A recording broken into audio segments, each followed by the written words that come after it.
여러분, 절대 일어나면 안 되는 일이지만 혹시라도 우리 집에 불이 나서 집에 있는 많은 물건들 중에 내가 딱 한 가지만 가지고 올 수 있다면 여러분은 무엇을 가지고 오시겠습니까? 예? 밥통요?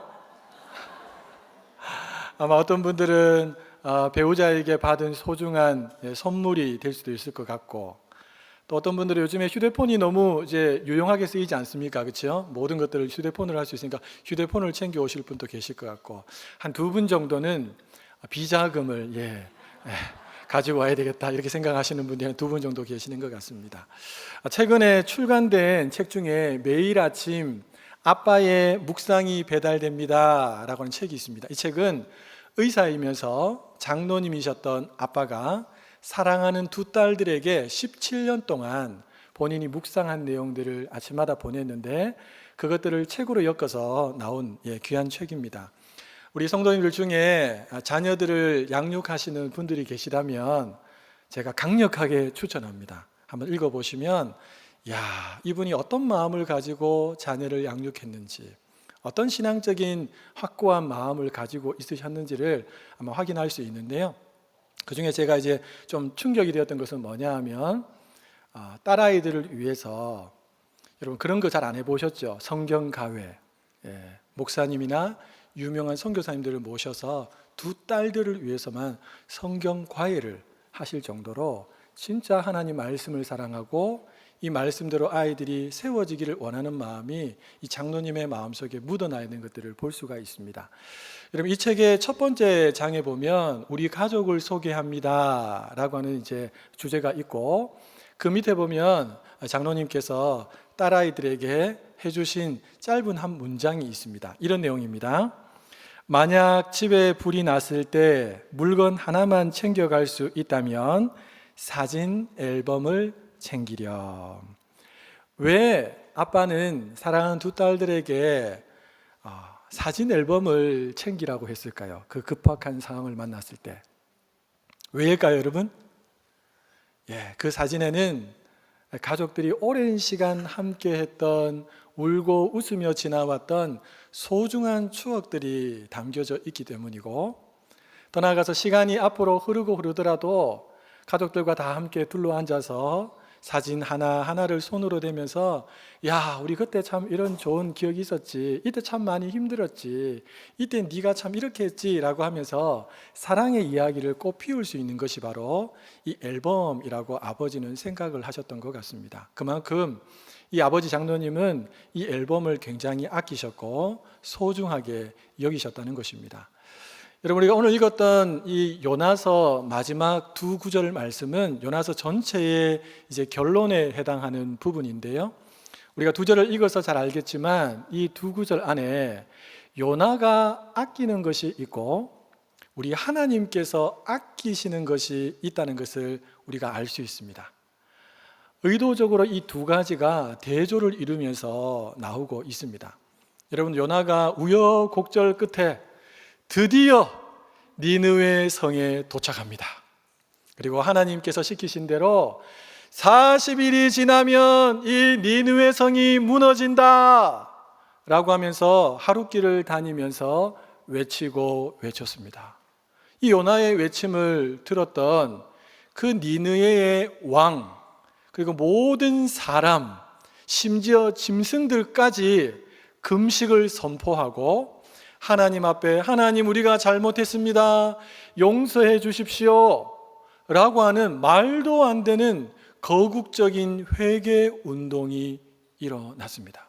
예전에 제가 창조과학회에서 하는 어떤 세미나를 유심히 듣는데 어떻게 이런 일이 일어날 수 있을까 보니까 과학자들이 추적했을 때 이때 당시에 이 니느웨 지역에 계기일식이 일어났다 라고 하는 과학적인 근거를 찾아냈던 것을 제가 본 기억이 있습니다. 그러니까 해가 안 뜨고 계속 어두워지니까 이게 왜 이렇지 라고 생각했는데, 그때 마침 요나가 와서 외치게 되고, 이렇지 정말 우리가 이러다가 큰일 나겠구나 라고 생각하고 금식을 선포하고 거국적인 회개 운동이 일어났을 것이다 라고 이렇게 말한 것입니다. 물론 우리가 다 확인할 수 없지만 참고는 우리가 할 수 있겠지요. 자, 그렇다면 여러분, 하나님께서 이 회개를 들으시고 하나님이 어떻게 하셨을까 보니까 하나님이 그것을 기쁘게 받으시고 원래 내리기로 하셨던 재앙을 내리지 않기로 뜻을 하나님께서 돌이키십니다. 이야, 놀라운 일이 일어났습니다. 그러면 여러분, 내가 만약에 요나라면 내가 외친 소리를 듣고 저들이 다 망해야 되는데, 어린아이부터 어른에 이르기까지 다 망해야 되는데 저들이 망하지 않고 다시 살아날 수 있게 되었으니까 내가 거기에 쓰임받았다면 기쁘겠지요. 예, 그런데 요나의 반응은 전혀 뜻밖입니다.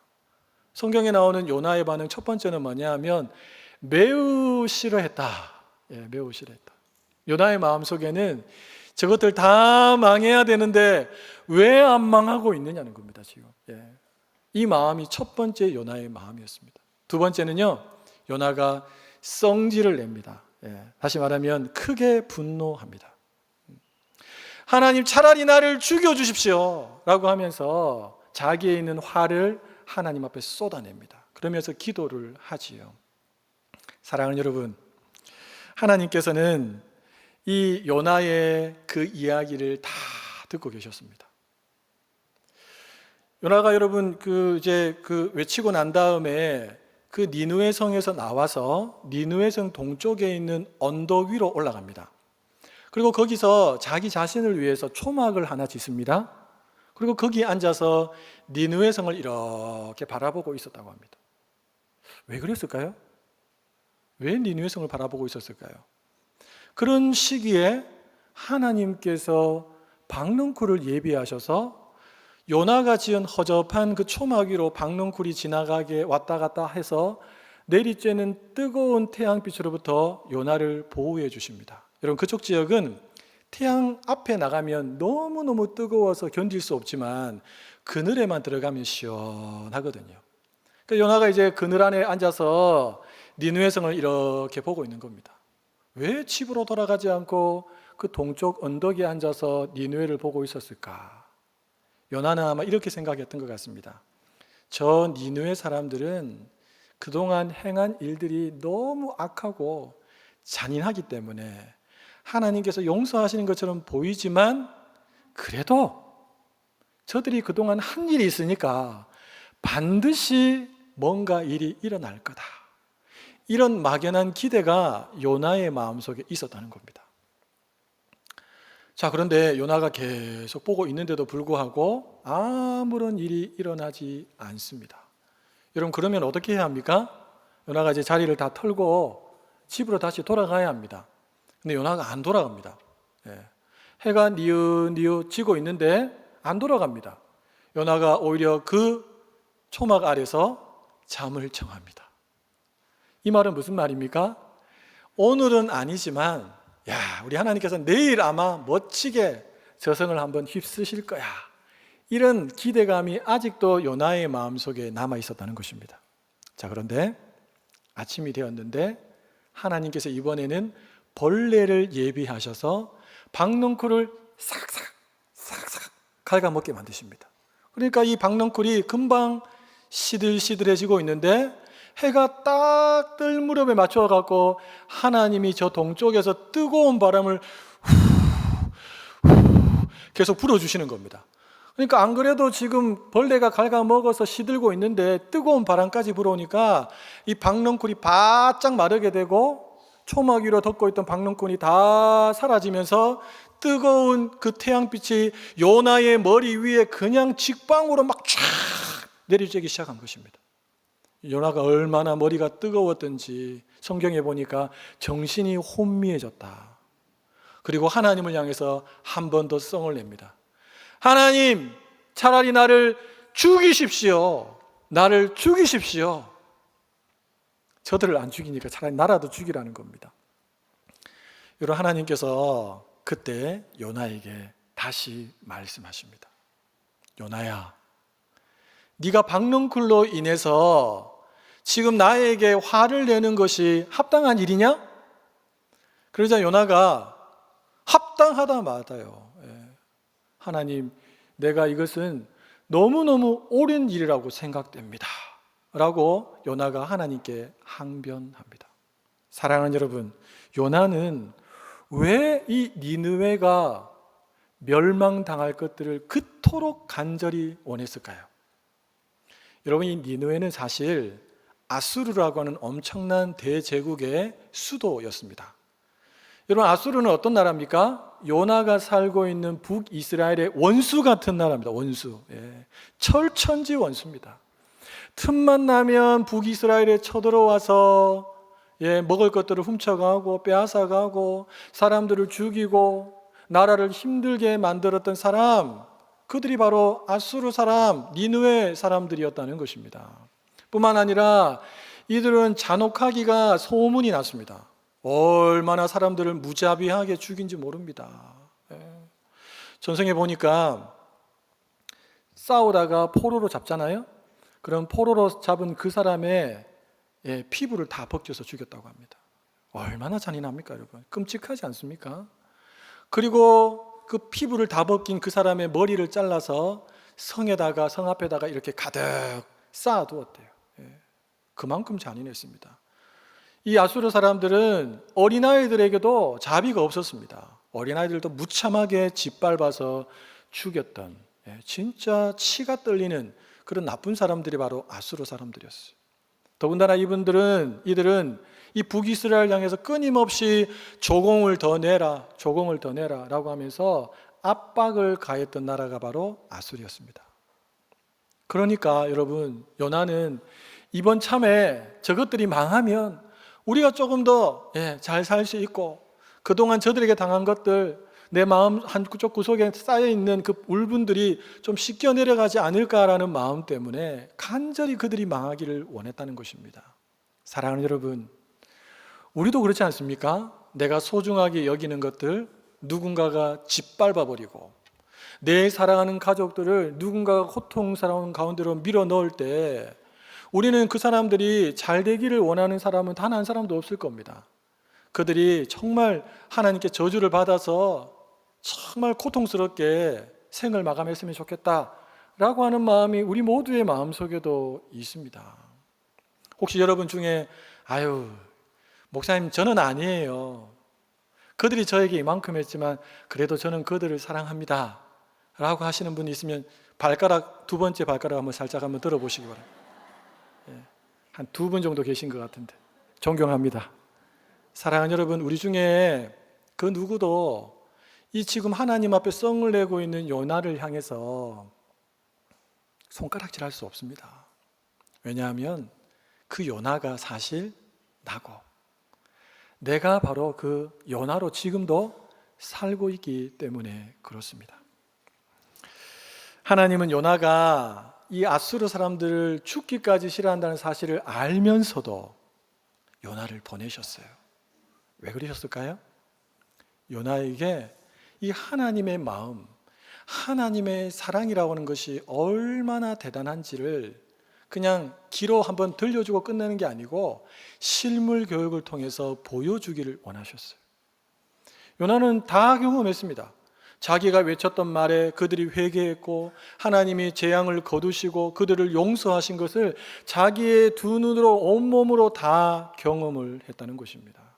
사랑하는 여러분, 이 요나서를 통해서 하나님께서 우리에게 보여주시는 하나님의 마음은 무엇일까요? 여러분, 그것은 바로 원수까지도 사랑하시는 마음입니다. 뭐라고요? 원수까지도 사랑하시는 마음입니다. 앞서 말씀드렸지만 이 아수르는 여러분 북이스라엘 요나에게는 원수였어요. 원수. 그들에게만 원수가 아니고 북이스라엘 그들은 하나님의 백성들이니까 그들이 하나님을 대적한 것이고 하나님의 원수였습니다. 그랬던 그들을 하나님은 또다시 한 번 더 회복될 수 있는 기회를 열어주신 것입니다. 이를 위해서 누구를 보내셨습니까? 요나를 보내신 것입니다. 여러분, 더 충격적인 사실은 뭐냐 하면 이 거국적인 회개 운동이 일어나서 그들이 다시 하나님의 재앙을 피해서 살게 되었을 때 그로부터 한 40년에서 60년 이후에 이 아수르가 북이스라엘을 침략하고 북이스라엘을 멸망시키는 도구로 쓰임 받았다는 것입니다. 충격적이죠, 그렇죠? 충격적이죠. 어떻게 그럴 수 있을까? 물론 북이스라엘의 죄악이 극에 달했기 때문에 하나님이 참다가 마지막에 참지 못하시고 이제 심판하신 것이 바로 아수르라는 나라를 통해서 심판하신 것입니다.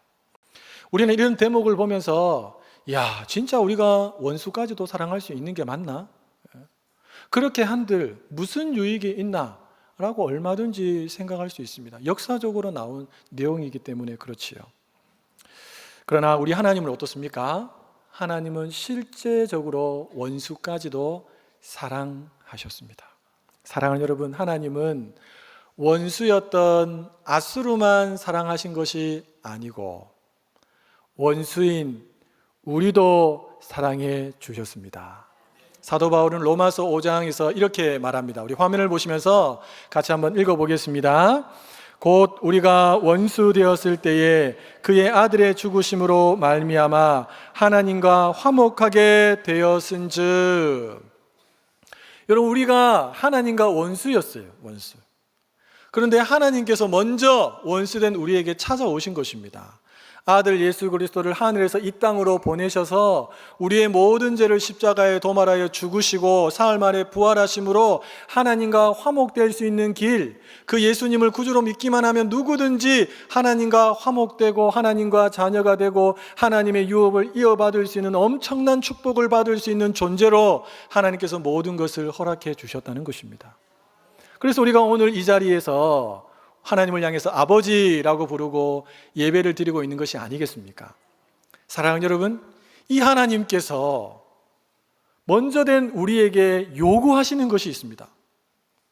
그게 뭘까요? 2000년 전에 예수님의 입을 벌려서 우리에게 요구하신 것이 있어요.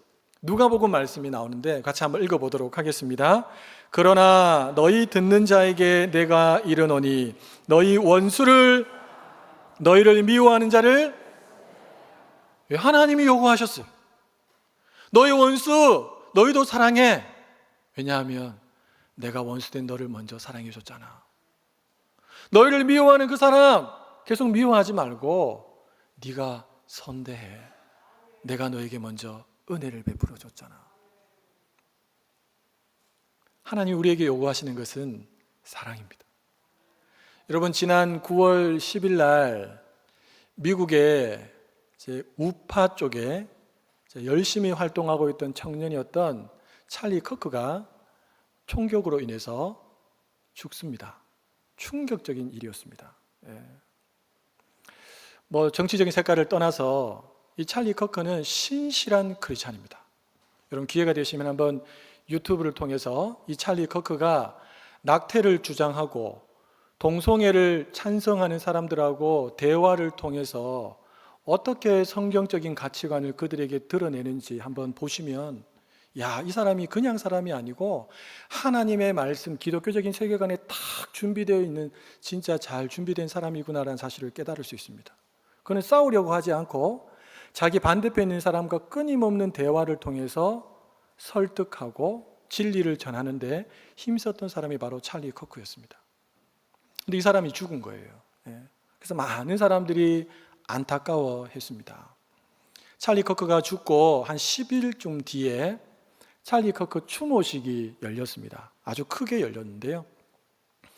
저로 하여금 더 큰 충격을 받게 한 것은 뭐냐 하면 그때 이 추모식에서 찰리 커크의 아내였던 에리카 커크가 나와서 한 말입니다. 에리카 커크가 뭐라고 말했느냐, 이렇게 말했습니다. 나의 남편 찰리는 자신의 생명을 앗아간 사람과 같은 청년들을 구하고 싶어 했습니다. 그 젊은이는 길 잃은 영혼입니다. 나는 그를 용서합니다. 이것이 바로 예수 그리스도께서 하신 일이며 남편 찰리도 분명 그렇게 했을 것입니다. 그 다음 같이 한번 읽어볼까요? 증오에 대한 답은 증오가 아닙니다. 와, 사랑하는 여러분, 이것이 복음의 능력입니다. 이것이 우리가 알고 있는 복음의 진짜 능력입니다. 원수된 나를 사랑하신 하나님의 사랑이 위로부터 우리에게 부어질 때 절대 그렇게 할 수 없는 우리, 마땅히 증오를 발산하고 분노를 발산해야 된 우리가 그 원수까지도 사랑할 수 있는 사람이 된다. 이건 어마어마한 하나님의 사랑입니다. 여러분, 사랑의 원자탄이라고 하면 떠오르는 목사님이 한 분 계시지요? 손양훈 목사님. 네. 너무너무 귀한 분입니다. 여수 반란 사건 때, 여수 순천 반란 사건 때죠. 여러분, 안재선이라고 하는 자익에 몸담고 있던 한 청년이 이 손 목사님의 두 아들, 동인, 동신, 이 두 아들 당시에 24살, 19살이었거든요. 이 두 아들을 총으로 쏴서 다 죽여버렸습니다. 근데 제가 내용을 보니까 그냥 총으로 쏴서 죽인 게 아니고 이렇게 총을 겨누면서 말했대요. 너 예수 안 믿는다고 말해. 그러니까 예수님을 부인하라고 말하는 겁니다. 그러면 내가 살려줄게. 그랬을 때 이 두 형제가 큰 소리로 그 안재선을 바라보면서 이렇게 말했다요. 합니다. 너 회개하고 예수님 믿어. 너 회개하고 예수님 믿어. 이 말이 떨어지자마자 총으로 빵! 빵! 쏴서 두 형제를 다 죽여버렸습니다. 여러분, 아들을 잃은 그 아버지의 마음이 얼마나 힘들었을까요? 시간이 지나서 이 반란 사건이 진압이 됩니다. 그리고 안재선이라고 하는 청년이 붙잡혔고 조금만 더 있으면 사형당할 것이라고 하는 소문이 손양훈 목사님 귀에 들려집니다. 여러분, 그때 목사님의 반응입니다. 목사님이 밤이 맞도록 울면서 하나님 앞에 기도합니다. 그리고 아침쯤 되었을 때에 목사님이 교회를 향해 가시면서 혼자 이렇게 중얼중얼 그리셨다고 합니다. 저 영혼이 불쌍해서 어쩌나. 저 영혼이 불쌍해서 어쩌나. 내 아들들은 죽어서 천국에 갔지만 안재선은 죽으면 지옥에 갈 텐데 저 영혼이 불쌍해서 어쩌나. 저 영혼이 불쌍해서 어쩌나. 곧이어서 이제 안재선이 총살을 당하게 된다라고 하는 소식이 들려옵니다. 여러분, 그때 손양훈 목사님이 계엄사령관에게 자신의 딸을 보내면서 딸아이의 입에 이런 말을 넣어줍니다. 그를 사면해주면 내가 그를 양자 삼고 그를 잘 교육시키겠습니다. 딸아이가 그 아버지의 말을 받고 계엄사령관에 찾아가서 그대로 전했습니다. 여러분, 계엄사령관이 깜짝 놀랐습니다. 아니, 어떻게 자기 아들을 하나도 아니고 둘을 죽인 철천지 원수와 같은 사람을 용서해달라고 말할 수 있고 더 나아가서 그를 자신의 양자로 삼겠다고 말할 수 있는가? 너무 큰 충격을 받습니다. 손 목사님의 간절한 청이 응답이 되고 그 안재선이 살아납니다. 그리고 목사님은 실제로 그 안재선을 자기의 양자로 삼습니다. 여러분, 그 안재선의 나중에 아들이 목사가 됩니다. 가장 낮은 곳에서 예수 생명을 전하는 목사님으로 지금도 쓰임받고 있습니다. 여러분, 이것은 인간의 의지로 가능한 일이 아닙니다. 절대로 일어날 수 없는 일입니다. 하나님의 사랑이 부음받지 않으면 절대로 일어날 수 없는 일입니다. 여러분, 하나님의 이 사랑의 마음이 오늘 우리가 읽었던 본문 안에 잘 묻어나 있는데요. 우리 두 구절 말씀을 다시 한 번 더 읽어볼까요? 여호와께서 이르시되 네가 수고도 아니하였고 재배도 아니하였고 하룻밤에 났다가 하룻밤에 말라버린 이 박넝쿨을 아꼈거든 하물며 이 큰 성읍 니느웨에는 좌우를 분별하지 못하는 자가 12만여 명이요 가축도 많이 있나니 내가 어찌 아끼지 아니하겠느냐 하시니라. 아멘. 여러분, 우리는 요나가 아끼는 것처럼, 아꼈던 것처럼 우리에게도 아끼는 것들이 있습니다. 어떤 분들은 집을 아낍니다. 너무너무 집을 아낍니다. 어떤 분들은 힘들게 샀던 그 새 차를 아낍니다. 어떤 분들은 내 배우자가 내 생일날 선물해 줬던 의미가 담겨져 있는 그 소중한 귀금속 혹은 옷을 아낍니다. 우리는 다양하게 아끼는 것들이 다 있어요. 그런데 여러분, 그 아끼는 것들은 하나님께서 예배하셔서 벌레를 보내시거나 뜨거운 동풍을 일으키시면 다 우리에게서 날아가 버릴 것들입니다. 정말 우리가 아껴야 할 것은 하나님이 아끼셨던 그 한 영혼, 죽을 수밖에 없는 그 영혼을 향한 하나님의 마음을 품는 것. 여러분, 이것이 하나님께서 오늘 우리에게 주시는 메시지라고 저는 확신합니다.